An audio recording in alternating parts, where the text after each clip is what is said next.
Susunod na task ay kinakailangan ninyong maging multo. Excited. Alam ko may something na mangyayari. Siguro challenge. It's crazy.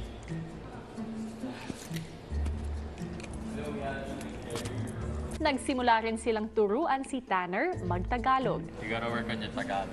I know. Okay, we're gonna help you. Introducing yourself. Okay. Ako si Tanner. Ayan. Say how old are So ako si 21. Ako ay... Ako ay Just say 21.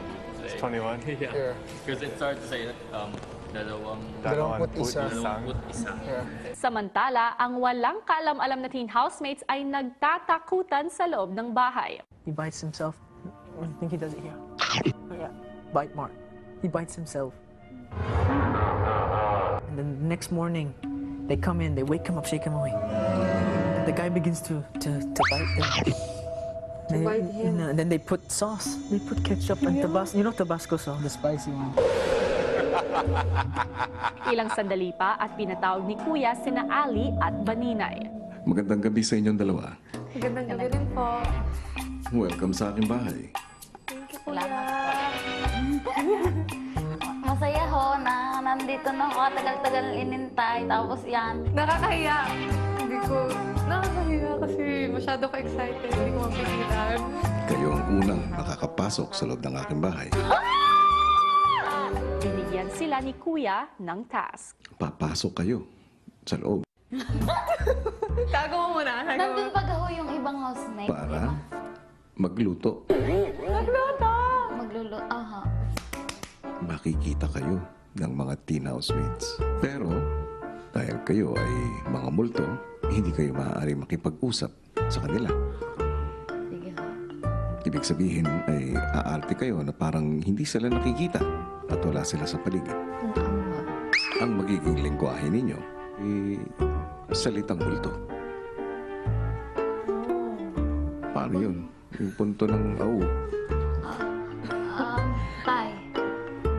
Kay Tapos, kay At ikaw, Ali, paano? Kasi kailangan voice.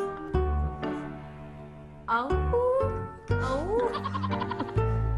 Paano ba maging multo, Baninay? Susuray-suray ho.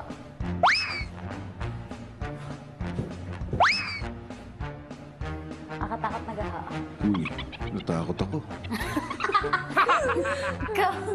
Ikaw naman, Ali, paano? Okay, dali ate. O, sige nga, paano ba ang beauty queen ng multo? Kuya! Diyan! Wait lang. Ganon mo na yung hair. Di ba maganda pa rin? Beauty queen. So, gayahin ko lang konti si Baninay doon sa ulo. Gusto ko yan.